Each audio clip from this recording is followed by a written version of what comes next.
الله وبركاته.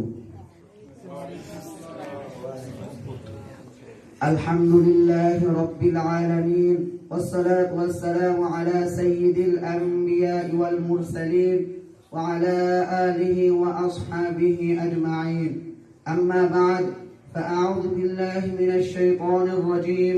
بسم الله الرحمن الرحيم. اقرأ باسم ربك الذي خلق، خلق الإنسان من علق. اقرأ وربك الأكرم الذي علم بالقلم، علم الإنسان ما لم يعلم. وقال تعالى: قل هل يستوي الذين يعلمون والذين لا يعلمون. وقال رسول الله صلى الله عليه وسلم: خيركم من تعلم القرآن وعلمه. وقال النبي صلى الله عليه وسلم: طلب العلم فريضة على كل مسلم، أو كما قال عليه الصلاة والسلام. অধ্যকার দারুল উলুম ছাত্র কাফেলা কর্তৃক আয়োজিত ঐতিহাসিক 16 ডিসেম্বর তথা মহান বিজয় দিবস উপলক্ষে আয়োজিত আজকে বক্তৃতা অনুষ্ঠানের সম্মানিত সভাপতি, বিজ্ঞ বিচারক মন্ডলী ও আমার সামনে অবস্থিত সুজলা সফলা শস্য শ্যামলা এই রূপসী বাংলার দূর দূরান্ত থেকে আগত এলিম পিপাসুক ছাত্র ভাইয়েরা, সকলকে জানাই আমার পক্ষ থেকে আন্তরিক শুভেচ্ছা ও অভিনন্দন। সম্মানিত উপস্থিতি, আজকে আমার বক্তৃতার বিষয় নির্ধারিত করা হয়েছে, তা হলো ইলমের গুরুত্ব ও ফজিলত।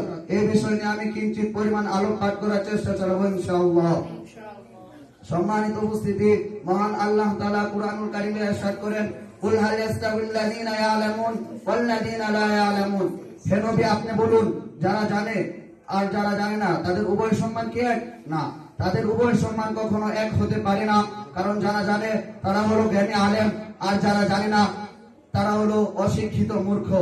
রাসূলুল্লাহ সাল্লাল্লাহু আলাইহি সাল্লাম ইরশাদ করেন: খায়রুকুম মান তাআল্লামাল কুরআন ওয়া আল্লামাহ। তোমাদের মধ্যে সর্বোত্তম ওই ব্যক্তি যে নিজে কুরআন মাজিদ শিক্ষা করে এবং অপরকে শিক্ষা দেয়। রাসূলুল্লাহ সাল্লাল্লাহু আলাইহি সাল্লাম অন্য আরেক হাদিসে ইরশাদ করেন: তালাবুল ইলমি ফারিদাতুন আলা কুল্লি মুসলিম। দ্বীনে ইলম শিক্ষা করা প্রত্যেক মুসলমানের উপর ফরজ। সম্মানিত উপস্থিতি, আল্লাহ তাআলা আমাদের সকলকে দ্বীনে ইলম শিখে তা অনুযায়ী আমল করার তৌফিক দান করুন। আমিন। নাসরুম মিনাল্লাহি ওয়া ফাতহুন করিব। আসসালামু আলাইকুম ওয়া রাহমাতুল্লাহি ওয়া বারাকাতুহু।